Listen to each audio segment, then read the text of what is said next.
안녕하세요. 마음을 담다입니다. 오늘 하루를 마무리하면서 들려드릴 책은 출판사 해냄에서 펴낸 정혜신 박사의 당신이 옳다입니다.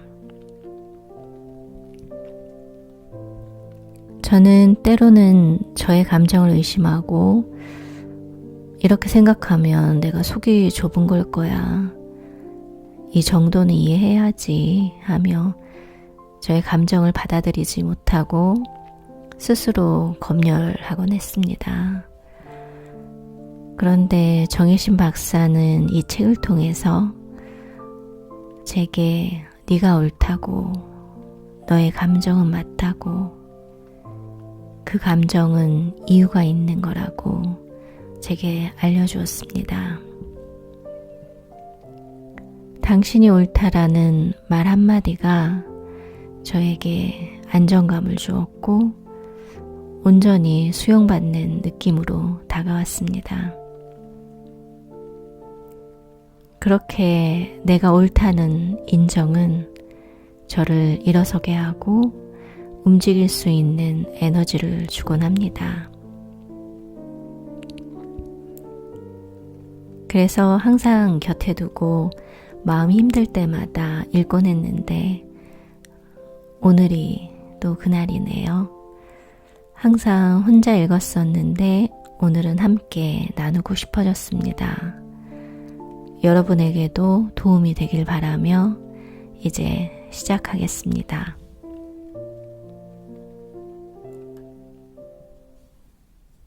나는 왜 이러고 있나 도대체 매번.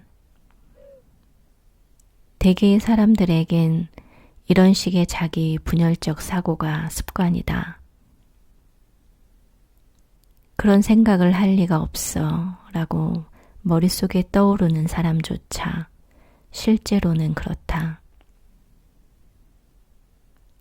가장 절박하고 힘이 붙이는 순간에 사람에게 필요한 건 내가 그랬다면 뭔가 이유가 있었을 것이다.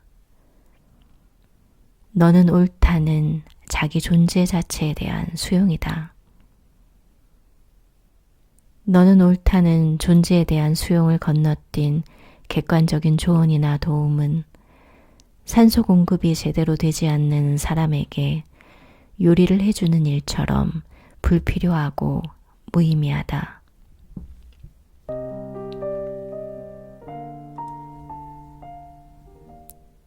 우리 집 가족 중 한 명이 내게 감기 몸살로 여러 증상들을 호소하면 나는 별것 아니다, 괜찮다, 가능하면 그냥 버텨라 하고 얘기했다.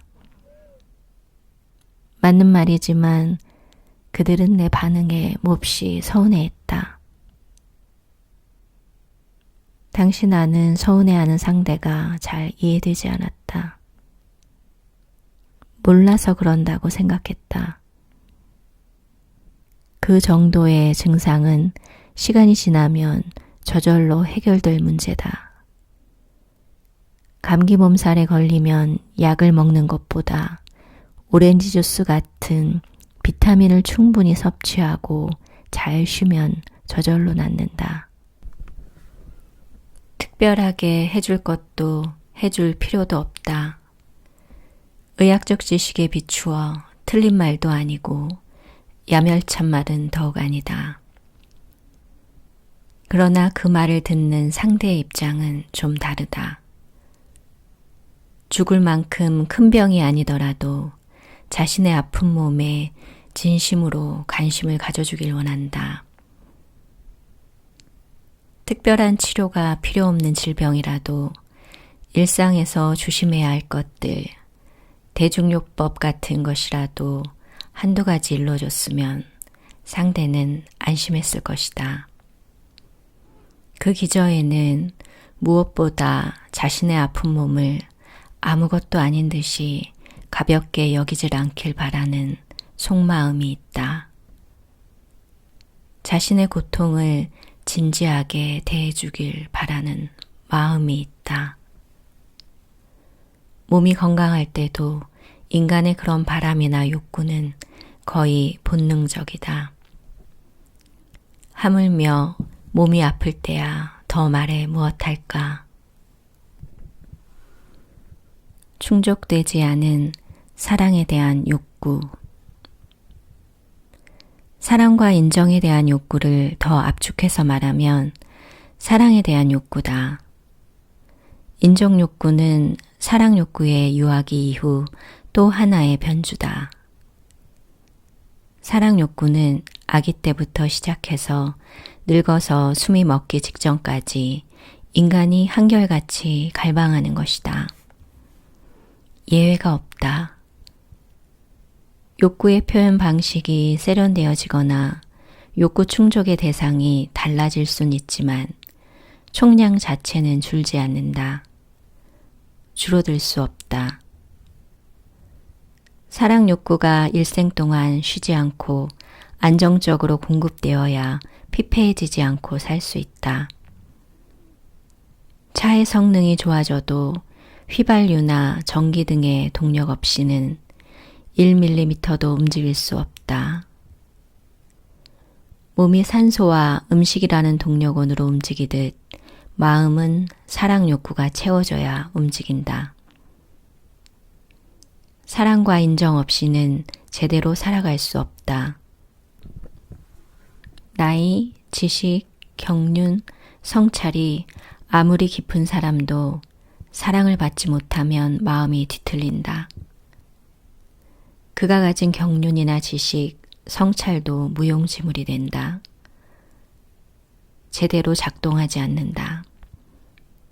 일종의 법칙이다. 사랑을 갈구하는 대상은 나이가 들면서 부모에서 학교 선생님으로, 친구나 이성 친구에서 배우자와 상사로 옮겨간다.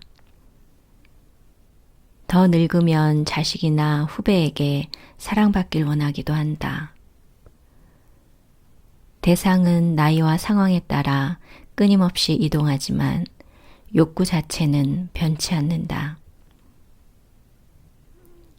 결핍이 더 쉽게 일어날 수 있는 조건과 상황 때문에 욕구는 더 절박하고 강렬해진다. 나이가 들면서 사랑에 대한 욕구에 덜 휘둘리며 품위 있게 사는 노년도 있지 않나 생각할지 모른다.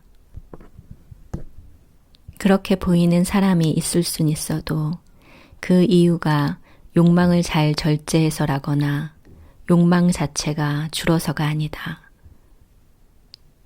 그런 사람은 충분히 사랑받고 깊이 인정받은 사람이다. 그래서 욕구로부터 자유롭고 연연하지 않은 것으로 보인다. 열흘을 굶은 사람이 음식 앞에서 품위를 갖출 수는 없다. 일상적으로 잘 먹어야 음식 앞에서 품위를 유지한다. 충족된 욕구는 더 이상 욕구가 아니므로 충분히 사랑받은 사람은 그 욕구에 휘둘리지 않고 품위를 유지할 수 있다. 가장 어려운 인생 숙제, 사랑과 공감의 관계 맺기. 존재의 외형은 노력과 재능, 재력으로 구축할 수도 있지만 사랑 욕구를 일생 안정적으로 공급받을 수 있으려면 고도의 인간관계 능력이 필요하다. 연인이나 배우자, 자식들에게 한 존재로서 온전히 사랑받는 일은 재력이나 권력과는 별개의 중요한 능력이다.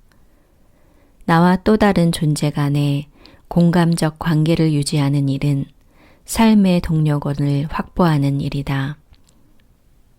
일생을 살아갈 안정적인 동력원은 사랑의 공급에 차질이 생기지 않게 만드는 것은 세상에서 가장 어려운 과제 중 하나다.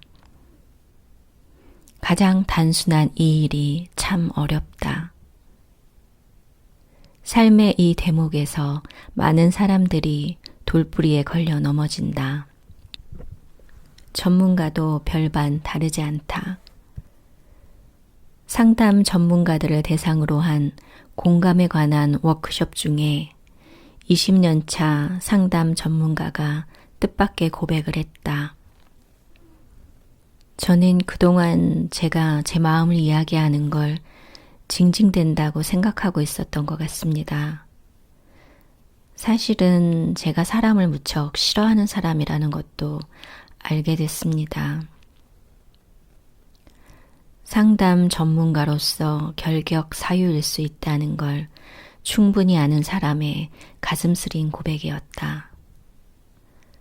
사람의 마음은 항상 옳다는 것, 사람을 존재 그 자체로 수용하고 공감하는 일이 치유의 근원이라는 당연하고도 단순한 명제가 두려울 만큼 어렵게 느껴진다고 했다. 그날 새벽 그녀에게 긴 메일을 받았다. 새벽 시장에 나가 장사를 하는 홀어머니를 도와야 한다는 마음으로 살았습니다. 빨리 어른이 돼서 돈을 벌고 싶었습니다. 엄마를 편히 살게 해드려야지 하는 마음으로 살았습니다. 그런데 엄마는 제가 성인이 되기 전에 세상을 떠났습니다. 부정도 모정도 느껴보지 못했습니다.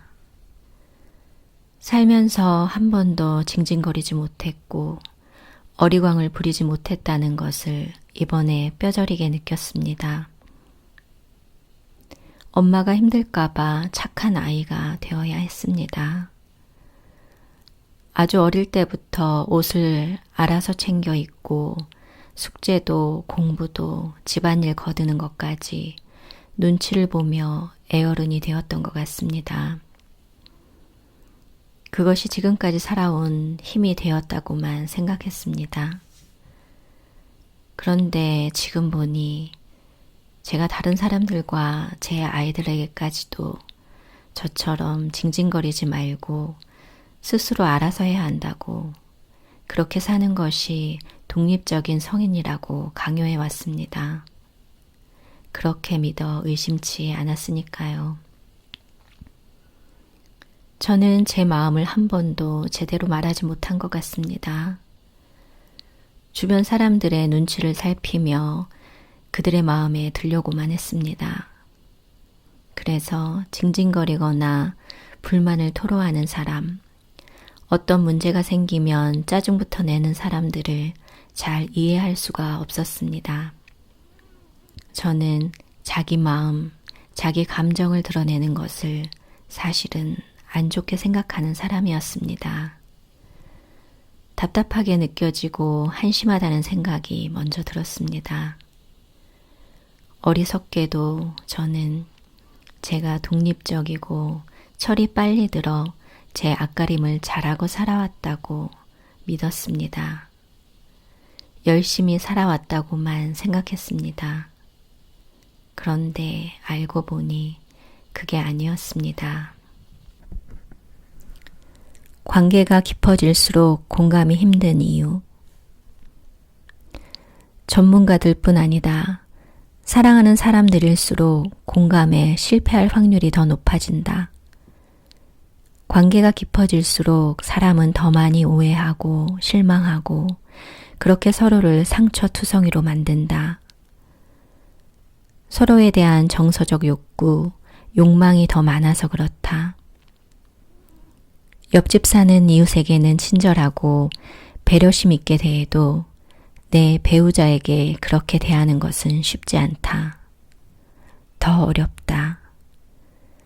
남에게는 특별한 기대나 개인적 욕망이 덜해서다. 그러나 내 배우자나 가족이라면 얘기가 다르다. 그로부터 받고 싶은 나의 개별적 욕구와 욕망이 있다. 그 욕구만큼이나 좌절과 결핍이 쌓인다. 그래서 배우자나 가족에겐 너그럽기가 더 어렵다. 친구가 밥을 사달라고 하면 살 수 있지만 만약 내게 갚을 돈이 있는데도 갚을 생각은 안 하면서 밥을 사달라고 한다면 돈이 있어도 사지 않을 것이다. 내가 받을 것이 있다고 믿는 사람에게 더 빼앗기고 휘둘리는 건 더 억울한 일이다. 부하가 치민다. 줄 것은 주지 않으면서 계속 요구만 하고 있다는 생각. 이게 사람들이 자기 가족이나 연인처럼 관계가 밀접한 상대에게 갖는 공통적인 감정이다. 나만 가족이나 연인에게 그런 마음을 가진 것이 아니라 내 가족이나 연인도 나에게 비슷한 감정을 갖고 있다. 서로에게 받을 것이 있다고 믿는 두 사람이 서로가 서로를 깊이 수용하고 공감하는 일은 어려울 수밖에 없는 것이다. 세상에서 가장 사랑했던 가족이나 연인이 가장 원망스럽고 상처를 주는 존재가 되는 이유다. 그럼에도 포기할 수 없는 건 이런 욕구와 욕망이 채워지지 않고서는 삶이 1mm도 제대로 굴러가지 않아서다. 서로의 사랑에 대한 욕구를 지겨워하지 않고 비난하지도 않고 정면으로 마주한 채 기꺼이 공급하며 공급받는 일은 우리 모두가 자기 삶의 동력을 마련하는 일이다. 미룰 수도 외면할 수도 없는 일이다. 휘발유나 전기의 도움 없이 굴러가는 차는 없다. 사람도 마찬가지다. 오늘은 여기까지입니다. 제가 읽어드린 부분 이외에도 더 많은 울림을 주는 글들이 담겨 있는 책입니다. 정혜신 박사는 안전하다는 느낌만 있으면 상처받은 사람은 어떤 얘기보다도 자신의 상처에 대해 이야기하고 싶어 한다고 하셨습니다. 지금 나의 주변에 그렇게 안전한 사람은 누구일까요? 오늘 힘든 하루 살아내느라 너무 애쓰셨습니다.